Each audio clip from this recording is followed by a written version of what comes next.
وحده لا شريك له وأشهد أن محمدا عبده ورسوله. أما بعد فإن خير الحديث كتاب الله وخير الهدي هدي محمد صلى الله عليه وسلم وشر الأمور محدثاتها وكل محدثة بدعة وكل بدعة ضلالة وكل ضلالة في النار. أما بعد فأعوذ بالله السميع العليم من الشيطان الرجيم من همزه ونفخه ونفثه. بسم الله الرحمن الرحيم.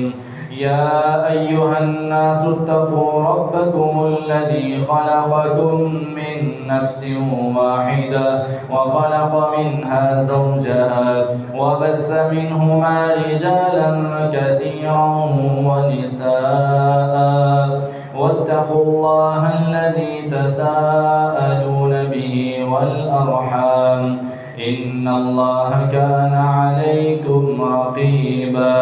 يا أيها الذين آمنوا اتقوا الله حق تقاته ولا تموتن إلا وأنتم مسلمون.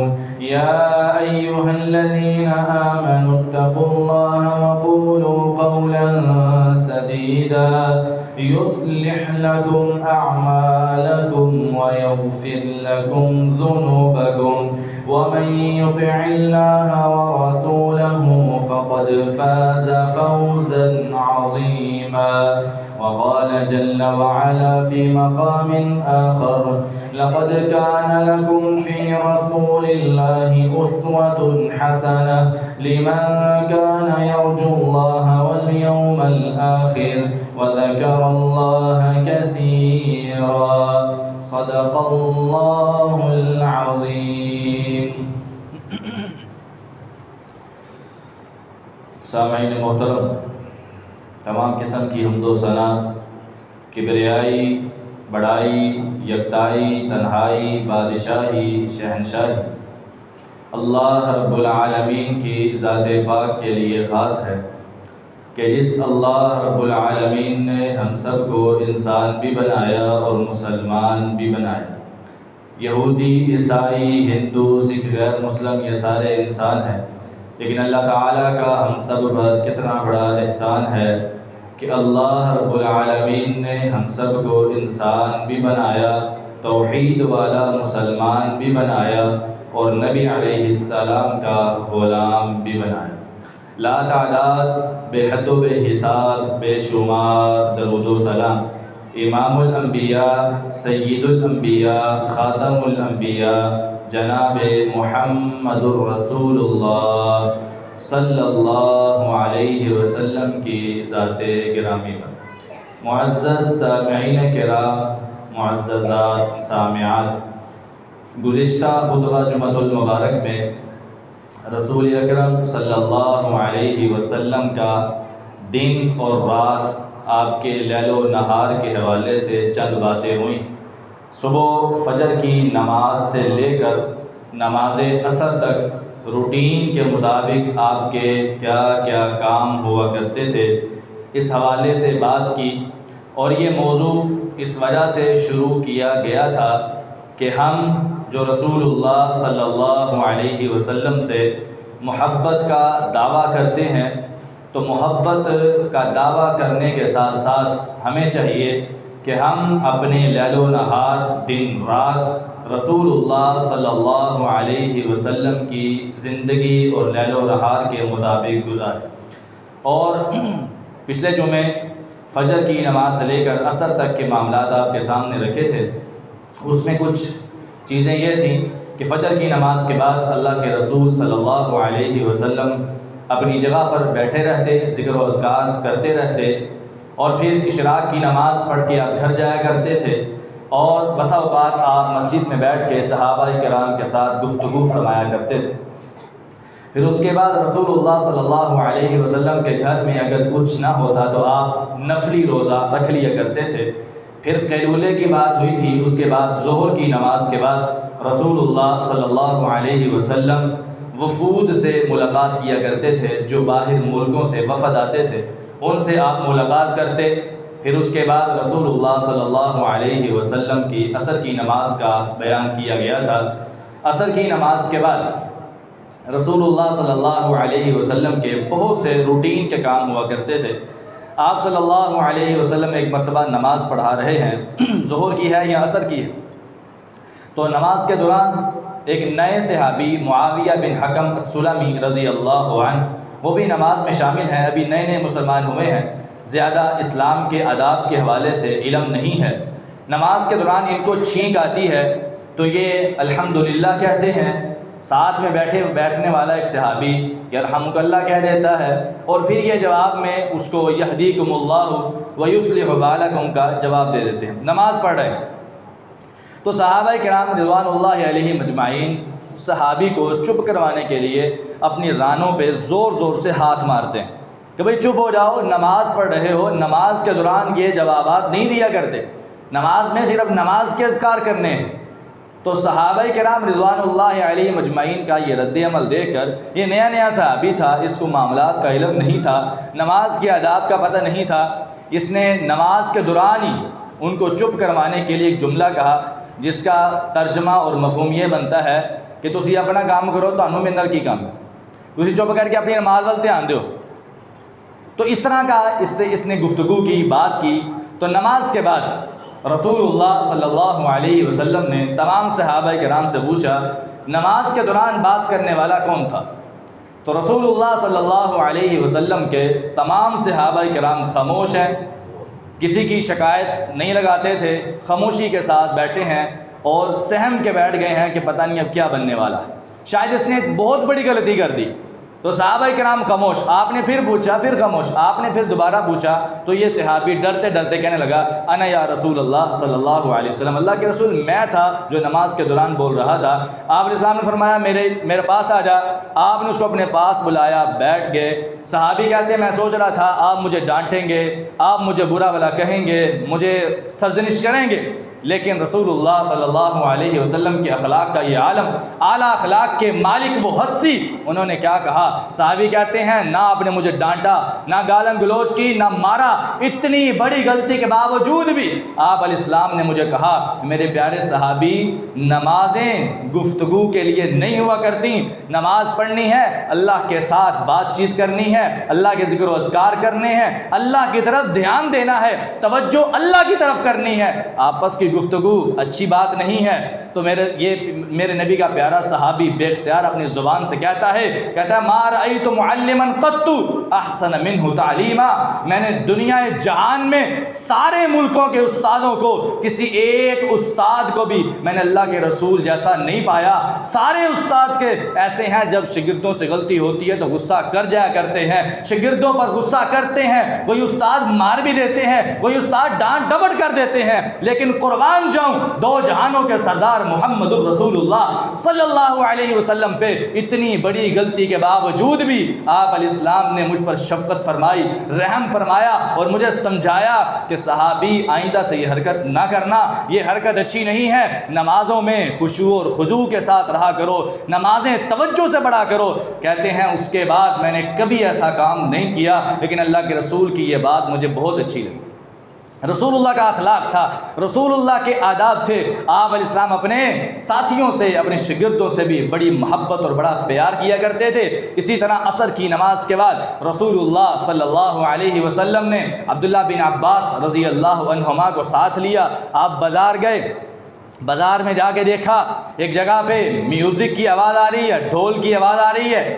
آپ صلی اللہ علیہ وسلم نے فوری اپنی انگلیوں کو زور سے اپنے کانوں میں لیا اور وہاں سے جلدی جلدی آگے بڑھے، بہت جلدی پاؤں، آپ تیز پاؤں چلاتے ہوئے آگے جا رہے ہیں، تیز چلتے جا رہے ہیں۔ بہت آگے جا کے آپ نے صحابی سے پوچھا، عبداللہ بن عباس چھوٹے بچے ہیں، آپ نے پوچھا اب آواز تو نہیں آ رہی؟ کہا اب نہیں آ رہی۔ آپ نے پھر اپنے کانوں سے انگلیوں کو نکالا اور آپ نے پھر وہاں پہ یہ بات ارشاد فرمائی، آپ نے فرمایا انما بعثت لکسر المعاذف، اے میرے صحابی میں تو بھیجا ہی اسی وجہ سے گیا ہوں کہ یہ ڈھول اور یہ میوزک اور یہ گانے بجانے والی چیزوں کو توڑ دوں۔ میرا مقصد اور میری بعثت کا مقصد صرف یہ ہے کہ میں جب دنیا میں آ گیا اور میرا مقصد صرف یہ ہے کہ میں آ کے یہاں پہ گانے بجانے والی عورتوں کو ختم کروں، گانا ختم کروں، میوزک ختم کروں، ڈھول ڈمکا اور بانسری ختم کر دوں۔ یہ اسلام کی تعلیمات کے منافی ہے کہ انسان ڈھول ڈمکا کرے یا بانسری بجائے یا گانا گائے یا گانا سنے یا میوزک سنے۔ اسلام اور مسلمان اس چیز کی تعلیم سے آراستہ نہیں ہے، اسلام نے اس سے منع فرمایا۔ نبی علیہ السلام اس سے نفرت کیا کرتے تھے، اتنی نفرت کہ آپ نے مسلم ہوں یا غیر مسلم ہوں، وہاں پہ منافق بھی ہوں گے، مرد بھی ہوں گے، عورتیں بھی ہوں گی، آپ نے سب کے سامنے اپنی انگلیوں میں ہاتھ لیے، یہ نہیں سوچا لوگ کیا کہیں گے، مسلمان کیا کہیں گے، غیر مسلم کیا کہیں گے۔ آج ہمیں تو یہ فکر ہوتی ہے نا، لوگ کیا کہیں گے، اگر میں نے اپنی کانوں میں انگلیاں دے لی لوگ کہیں گے دیکھو یہ پاگل ہو گیا ہے، یہ کیا کر رہا ہے، ہم تو یہ فکر ہوتی ہے۔ لیکن رسول اللہ صلی اللہ علیہ وسلم کو میوزک سے اتنی نفرت ہے، گانے سے اتنی نفرت ہے، ڈھول سے اتنی نفرت ہے کہ آپ جلد از جلد وہاں سے نکل جاتے ہیں اور آپ اپنے کانوں میں اس کی آواز کو سننا بھی گوارا نہیں کرتے۔ آپ نے بہت سختی فرمائی، اور آج ہمارے ہاں نوجوان طبقہ گانوں پہ لگا ہوا، میوزک پہ لگا ہوا۔ رسول اللہ نے اس کو ناپسند کیا، رسول اللہ صلی اللہ علیہ وسلم نے اس کو نفرت کی نگاہ سے دیکھا، تو ہم نے کہا اے اللہ کے رسول آپ نے اس کو منع کیا، ہم آپ کا نام لے کر ہی ڈھول بجائیں گے۔ آج کل نعتیں پڑھی جاتی ہیں ڈھول بجا کے، میوزک کے ساتھ نعت پڑھی جاتی ہے، کیونکہ رسول اللہ نے منع کیا تھا ہم آپ کا نام لے کر ڈھول بجائیں گے، آپ کا نام لے کر میوزک چلائیں گے۔ اللہ کی قسم کھا کر کہتا ہوں میرے نبی کی نعت میوزک کی محتاج نہیں ہے، میرے نبی کی نعت نہ بانسری کی محتاج ہے، نہ ڈھول کی محتاج ہے، نہ میوزک کی محتاج ہے۔ حضرت حسان بن ثابت رضی اللہ عنہ نبی کی نعت پڑھا کرتے اور بغیر میوزک، بغیر ڈھول کے، بغیر ڈمکے کے، بغیر بانسری کے آپ کی نعت پڑھا کرتے، نبی اسلام خوش ہوا کرتے۔ احسن من کلم تلقت عینی واجمل من کلم تلد النساء خلقت مبرئا من کل عیب کانک قد خلقت کما تشاء۔ بتاؤ اس میں ڈھول کہاں ہے، اس میں بانسری کہاں ہے، میوزک کہاں ہے؟ میرے نبی اس نعت کو پسند کرتے تھے۔ 12 ربیع الاول گزری ہے، آپ سب نے دیکھا اللہ کے نبی کے نام پر جو تماشا ہوا، اللہ کے نبی کے نام پر جو گانے بجائے گئے، بے حیائی کا ماحول گرم کیا گیا۔ اللہ کی قسم نہ یہ اسلام کی تعلیم ہے، نہ مسلمانوں کا یہ شیوا ہے، نہ یہ محب رسول کی یہ نشانی ہے۔ محب رسول وہ ہوا کرتا ہے اللہ کے رسول کا حکم ہو فوری سر تسلیم خم کر دے۔ ما آتاکم الرسول فخذوہ وما نہاکم عنہ فانتہوا، جو تمہیں رسول دیں وہ لے لو، جو جس سے منع کر دیں اس سے رک جاؤ، یہ ایک مسلمان کی نشانی ہوا کرتی ہے۔ رسول اللہ صلی اللہ علیہ وسلم نے اس بارے میں بہت ساری وعیدیں ارشاد فرمائیں، کہا صوتانی ملعونانی فی الدنیا والآخرہ، 2 آوازیں ملعون آوازیں ہیں جن پر لعنت کی گئی ہے دنیا میں بھی اور آخرت میں بھی۔ ایک آواز وہ ہے جو خوشی کے وقت بانسری کی آواز ہے، اور دوسری آواز وہ ہے جو مصیبت کے وقت چیخو پکار کیا جاتا ہے۔ یہ 2 آوازیں ملعونان فی الدنیا والآخرہ، دنیا میں بھی ملعون ہیں، لعنت کی ہوئی ہیں، اور آخرت میں بھی ان کو پر اللہ تعالیٰ کی لعنت ہے۔ اور پھر آپ نے فرمایا الغناء ينبت النفاق فی القلب کما ينبت الماء البقل، غنا جو ہے گانا گانا یا گانا سننا یا میوزک کو سننا، آپ نے فرمایا یہ دل کے اندر نفاق کو اس طرح اگاتا ہے جس طرح پانی گھاس کو اگا دیتا ہے۔ جس طرح پانی سے گھاس بڑی جلدی اگ جاتی ہے، اسی طرح یہ میوزک اور یہ گانا اور یہ ڈھول انسان کے دل میں نفاق کو پیدا کرتا ہے۔ آج ہمیں نمازوں میں دلچسپی کیوں نہیں ہے، نمازوں میں مزہ کیوں نہیں آتا؟ دل میں نفاق ہے، دل میں گناہ کا جذبہ ہے، دل میں گناہ جو ہے وہ زینت کے ساتھ مزین کر دیا گیا۔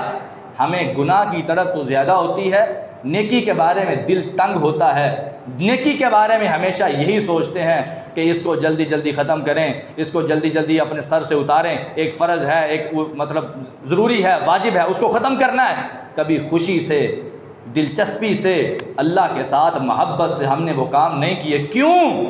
آج ہمارے دل میں نفاق بھر چکا ہے، ہمارے دلوں میں بیماری آ چکی ہے، گناہ کی محبت زیادہ ہے، نیکی کی محبت کم ہے۔ نبی علیہ السلام نے فرمایا تھا گانے سننا یا گانے گانا یا میوزک کو سننا یہ انسان کے دل میں نفاق کو اگا دیتا ہے۔ اور پھر آپ نے فرمایا کہ گانے سننے والی عورتیں یا گانے سننے والے مرد، اللہ تعالیٰ ان کو عذاب کیا دے گا؟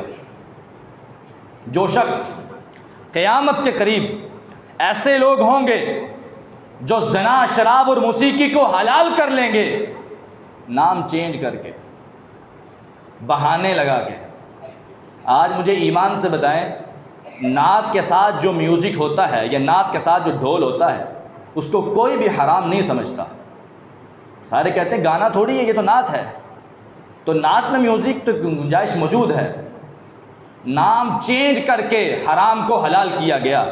اور نبی علیہ السلام نے فرمایا تھا قیامت کے قریب ایسے لوگ آئیں گے جو شراب کو حلال کریں گے، نام چینج کر کے شراب پئیں گے، زنا کو حلال کریں گے، زنا کا نام چینج کر کے زنا کریں گے، اور اسی طرح گانے اور موسیقی کو حلال کر لیں گے، نام چینج کر کے، طریقہ چینج کر کے اپنے اوپر اس کو جائز قرار دے دیں گے۔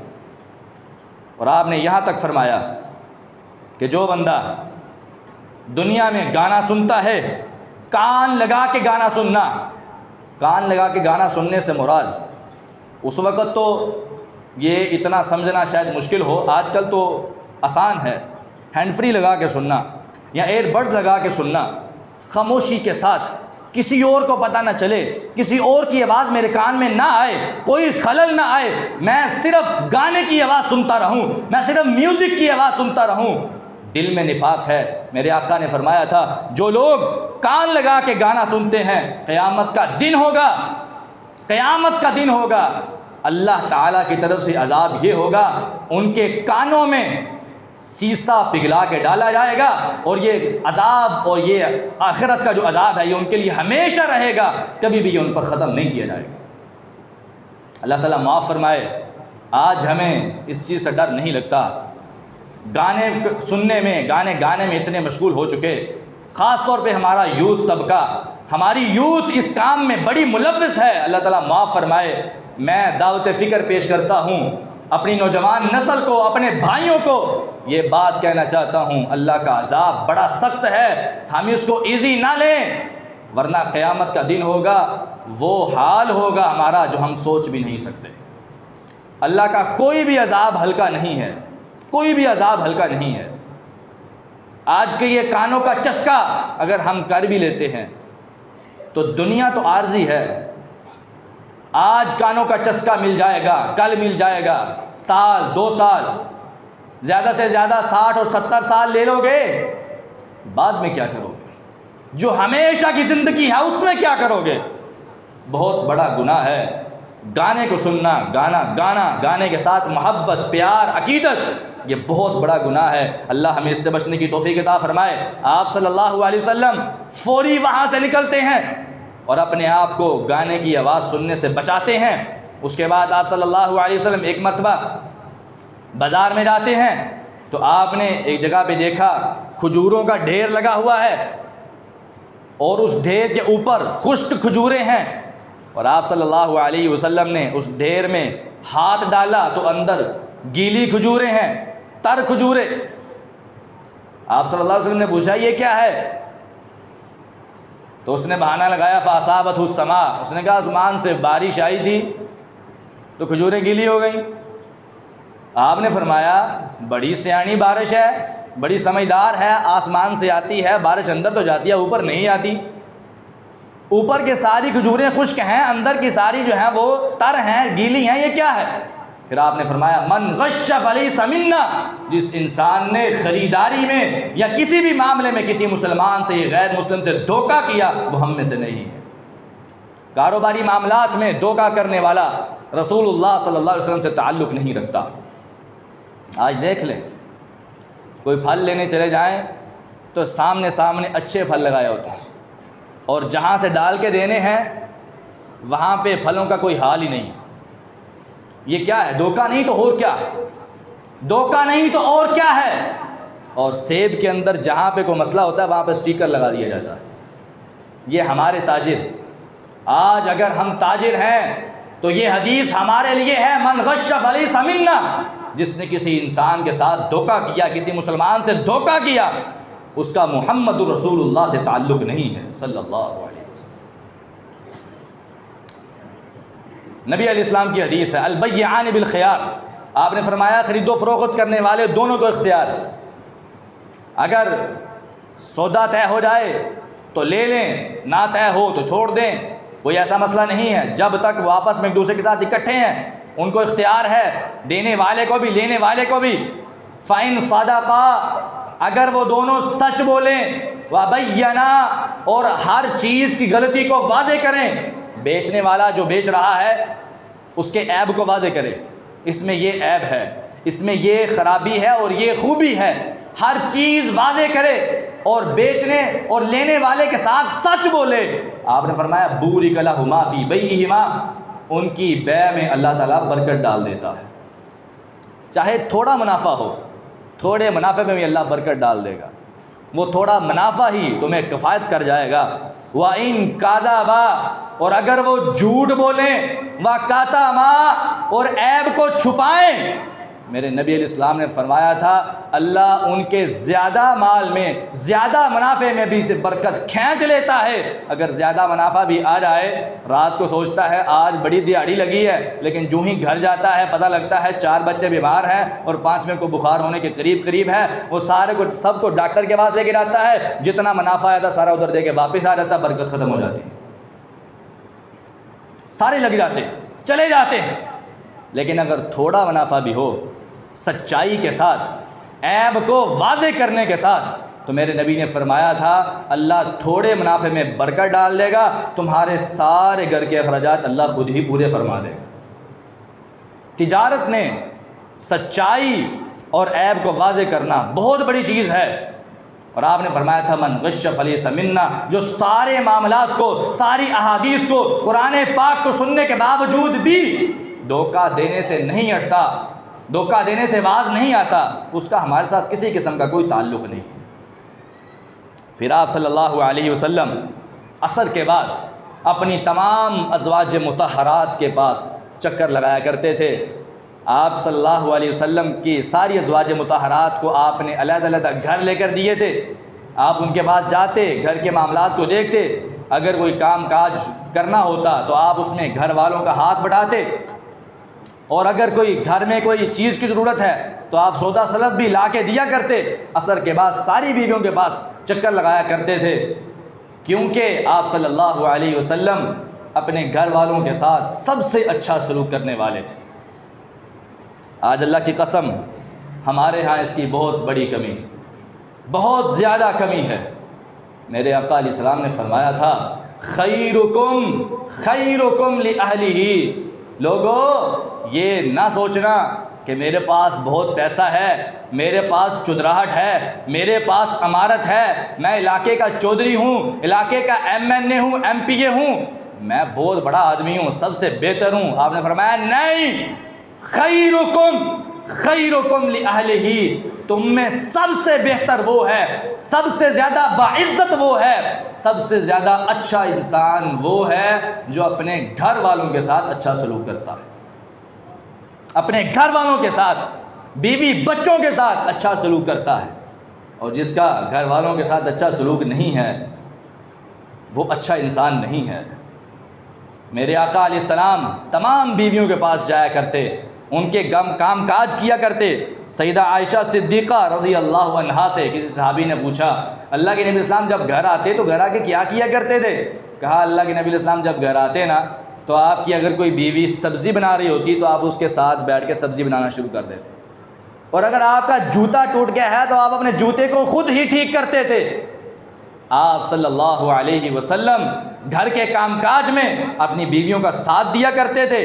اور ایک مرتبہ ایسا ہوا نبی صلی اللہ علیہ وسلم گھر میں تشریف فرما ہے، سیدہ عائشہ کے گھر میں ہیں اور نبی صلی اللہ علیہ وسلم بیٹھے ہیں، سیدہ عائشہ بھی کچھ کام کاج کر رہی ہیں، تو حفصہ رضی اللہ عنہا نے نبی علیہ السلام کے لیے کھانا بھیج دیا۔ گھر میں کو کھانا اچھا بنا، انہوں نے کہا چلو میں اللہ کے نبی کے لیے بھیج دیتی ہوں۔ ان کی باری نہیں تھی لیکن انہوں نے اللہ کے نبی علیہ السلام کو کھانا بھیج دیا۔ اب سیدہ عائشہ رضی اللہ تعالی عنہا اندر تھیں، نبی علیہ السلام کے پاس جب کھانا پہنچا آپ نے اپنے ہاتھ میں اس کو پکڑا، سیدہ عائشہ نے اندر سے دیکھ لیا۔ سیدہ عائشہ باہر آئیں اور آ کے اس کھانے والے برتن کے اوپر ہاتھ مارا، وہ کھانا بھی سارا گر گیا اور برتن نیچے گر کے ٹوٹ گیا۔ آپ تصور میں جا کے دیکھیں، ہمارے جیسا ہوتا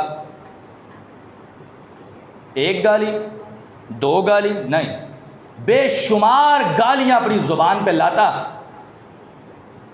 اپنی بیوی کی ماں کو، بہن کو، باپ کو، کسی کو نہ چھوڑتا، سب کو گالیاں دیتا، اس کو بھی گالیاں دیتا، اور اگر اس کا بس پڑتا تو اس کو مارتا بھی۔ لیکن محمد الرسول اللہ صلی اللہ علیہ وسلم نے کچھ نہیں کہا، ایک حرف تک نہیں بولا، اٹھے سارا سالن اکٹھا کیا، ایک برتن میں ڈالا اور اندر گئے، وہ ایک نیا برتن لا کے اس عورت کو دیا، کہا لے جاؤ، اور غارت امتکم، تمہاری ماں کو تھوڑا غصہ آ گیا تھا، لے جاؤ کوئی بات نہیں، اور آپ نے وہ ٹوٹا ہوا برتن بھی خود ہی سارا اکٹھا کر کے باہر پھینکا، اپنی بیوی کو کچھ نہیں کہا۔ آج ہمارے گھروں کے حالات کیسے ہیں؟ افسوس کی بات ہے، اگر سالن میں نمک زیادہ ہو جائے بس بیوی کی خیر نہیں، صرف ایک چھوٹی سی بات پہ۔ یہ ہمارے گھروں کے حالات، اللہ کی قسم بڑی شرمندگی کے ساتھ اپنے آپ کو مسلمان کہتے ہیں، اور گالیاں دینے والا کیا مسلمان ہے؟ اور وہ بھی اپنے گھر والوں کو۔ یہ چودھری صاحب جب باہر ہوتے ہیں تو اپنے دوستوں کے ساتھ بڑا اچھا ماحول ہوتا ہے، یہ چودھری صاحب جب باہر ہوتے ہیں تو بڑی خوشی کے ساتھ ایک دوسرے کے ساتھ بڑا اچھا برتاؤ کرتے ہیں۔ یہ چودھری صاحب جو ہی گھر پہنچتے ہیں گھر والوں کو بھی پتہ لگ جاتا ہے آدم بو بس آ گیا ہوں، ساڑی خیر نہیں۔ تو جب آتا ہے تو گھر والوں کی خیر نہیں ہوتی، بیوی بھی ڈرنا شروع ہو جاتی ہے، بچے جو ہیں وہ بھی ڈرنا شروع ہو جاتے ہیں۔ یہ اسلام نہیں ہے، یہ مسلمان نہیں ہے۔ نبی صلی اللہ علیہ وسلم نے کہا خیرکم خیرکم لأہلہ وانا خیرکم لأہلی، اے میرے صحابہ تمہاری تو ایک ہے نا، میری 11 اور ایک روایت کے مطابق 9 بیویاں ہیں، میں ان سب کے ساتھ تم سب سے زیادہ اچھا سلوک کرتا۔ اور یہ حقیقت ہے، اللہ کی قسم یہ حقیقت ہے، نبی علیہ السلام ان کے ساتھ بڑا اچھا برتاؤ کیا کرتے۔ آپ نے فرمایا وَأَلْطَفُهُمْ بِأَهْلِهِ، تم میں سب سے زیادہ بہتر وہ ہے جو اپنے گھر والوں کے ساتھ سب سے زیادہ نرمی والا سلوک کرنے والا ہے۔ جی باہر نہیں چلتی وہ گھر چلا لینا اپنی سختی، باہر دوست کوئی برداشت نہیں کرتا، وہ گھر میں اپنی بیوی پر سختی کرتا ہے۔ پتہ ہے باہروں مار پینی پھینٹی پینی گھر ہی کاٹ دو۔ اللہ کی قسم یہ اسلام نہیں ہے۔ نبی صلی اللہ علیہ وسلم نے گھر والوں کے ساتھ اچھا سلوک کرنے کا حکم دیا۔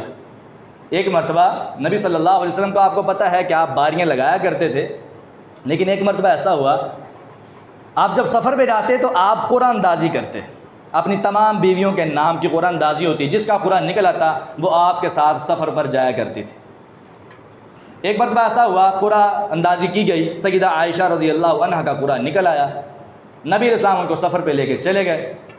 راستے میں رات ہوئی، آپ نے تمام صحابہ کو کہا بھی قافلہ لے کے آگے چلے جاؤ، اور سیدہ عائشہ صدیقہ رضی اللہ عنہا اور اللہ کے نبی علیہ السلام پیچھے رہ گئے۔ آپ نے تمام صحابہ کو آگے بھیج دیا، اور آپ نے بات کیا کی، اے عائشہ رضی اللہ عنہ تصور میں کہ جا کے دیکھیں نا کبھی ہم نے ایسا کیا؟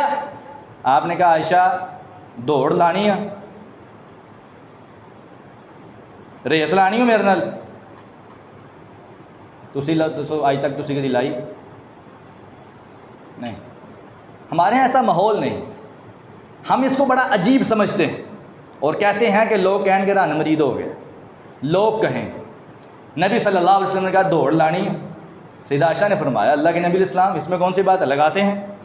حدیث کے الفاظ ہیں، سیدہ عائشہ فرماتی ہیں میں اس وقت مطلب جوان تھی اور میرا جسم بھی ہلکا تھا، ہم نے نبی اسلام کے ساتھ دوڑ لگائی اور میں ہلکا جسم ہونے کی وجہ سے آگے نکل گئی، اللہ کے نبی اسلام ہار گئے، میں بڑی خوشی کے ساتھ میں جیت گئی۔ نبی علیہ السلام ہنسے مسکرائے، کہا بالکل عائشہ تو جیت گئی۔ پھر کبھی ایسا ہوا بڑی دیر بعد پھر سیدہ عائشہ کا قرآن نکل آیا، نبی علیہ السلام پھر لے کے چلے گئے، اسی طرح آپ نے قافلہ آگے بھیج دیا اور کہا، پھر دوبارہ پوچھا عائشہ دوڑ لانی رضی اللہ عنہ۔ سیدہ عائشہ نے کیا کہا؟ بڑی خوشی سے، پتہ تھا کہ میں پہلے بھی جیت گئی تھی، اب بھی جیت جاؤں گی، پہلی والی جیت کی بھی خوشی تھی اور اب بھی کہا کہ کیوں نہیں لگاتے ہیں۔ اس مرتبہ نبی علیہ السلام نے دوڑ لگائی اور سیدہ عائشہ اس وقت جسم وزنی ہو چکا تھا، بھاری ہو چکا تھا، بھاری جسم کی وجہ سے سیدہ عائشہ ہار گئیں اور اللہ کے نبی علیہ السلام جیت گئے۔ اور پھر آپ نے کہا عائشہ پہلا صاحب دے برابر ہویا ہی نا۔ یہ اللہ کے نبی کی ازدواجی زندگی، کبھی اس طرح کا بھی ماحول بنائے، گھروں میں گھر والی کے ساتھ اپنے بچوں کے ساتھ پیار اور محبت کا اظہار کریں۔ اللہ کی قسم اگر تم لوگوں نے نہیں کرنا تو ان کے ساتھ کنہوں نے کرنا ہے؟ اگر تمہارا دل ہے تو تمہاری بیوی کا بھی دل ہے، تمہارے بچوں کا بھی دل ہے، ان کو بھی اس چیز کی تمنا ہوتی ہے، ان کو بھی اس چیز کی خواہش ہوتی ہے۔ اگر تم نہیں لے کے جاؤ گے ان کو باہر یا ان کے ساتھ پیار اور محبت کا تمہارا اظہار نہیں ہوگا تو بتاؤ کون کرے گا؟